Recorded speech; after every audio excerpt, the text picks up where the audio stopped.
അത്ഭുതങ്ങൾ തീർന്നിട്ടില്ല, അടയാളങ്ങൾ തീർന്നിട്ടില്ല കാലത്തിൽ ഈ ലോകത്തിൽ. എൻ്റെ പേര് സുഭാഷിണി, വീട് തിരുനെല്ലായി. ഞാൻ അയൽവാസിയായ ഒരു പെൺകുട്ടിക്ക് വേണ്ടിയാണ് സാക്ഷ്യം പറയുന്നത്. അവൾക്കൊരു പെൺകുഞ്ഞ് ജനിച്ചു. 1.5 വയസ്സായിട്ടും ആ കുട്ടി നടന്നിരുന്നില്ല, സ്വന്തമായിട്ട് എണീക്കുകയോ പിടിച്ചു നിൽക്കുകയോ ചെയ്തിരുന്നില്ല.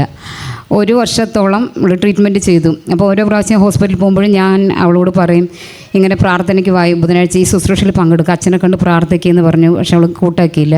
ഒരു ദിവസം അവളുടെ മനസ്സിലെ പ്രയാസങ്ങൾ എന്നോട് പറഞ്ഞു. അതായത് അവളുടെ സഹോദരൻ 27-28 വയസ്സുണ്ടാവും, പോളിയോ രോഗബാധനാണ്, ഇന്ന് വരെ നടന്നിട്ടേ ഇല്ല, പിന്നെ സംസാരശേഷി മാത്രമേ ഉള്ളൂ. അപ്പോൾ ഈ കുട്ടിക്ക് ആ ഒരു ഭയം ഉണ്ടായിരുന്നു. എൻ്റെ യേശു ജീവിക്കുന്നു. അവൾ ഈ ശുശ്രൂഷയിൽ വന്ന് പങ്കെടുത്തു, അച്ഛനെ കണ്ട് പ്രാർത്ഥിച്ച്. ഞാൻ ഈ തലമുറയ്ക്ക് വേണ്ടി അച്ഛൻ ക്ലാസ് എടുക്കുന്നതുകൊണ്ട് അവളുടെ സഹോദരൻ്റെ അനുഭവം ഞാൻ അച്ഛനോടൊന്ന് പറഞ്ഞ് പ്രാർത്ഥിക്കാൻ പറഞ്ഞു. അച്ഛനെ കണ്ട് അവൾ പ്രാർത്ഥിച്ചു. പ്രാർത്ഥിച്ചതിൻ്റെ പിറ്റേ ദിവസം മുതൽ കുഞ്ഞ് നടന്നു. യേശുവേ നന്ദി, യേശുവേ സ്തുതി, യേശുവേ ആരാധന. കൊച്ചു നടക്കില്ലായിരുന്നു. കൊച്ചിന് വേണ്ടി പ്രാർത്ഥിച്ച് ശുശ്രൂഷ പങ്കെടുത്തു. കൊച്ചു ഈശോ ഇടപെട്ടു, നടക്കാനുള്ള കൃപ നൽകി. കർത്താവ് അനുഗ്രഹിക്കുകയും ചെയ്തു.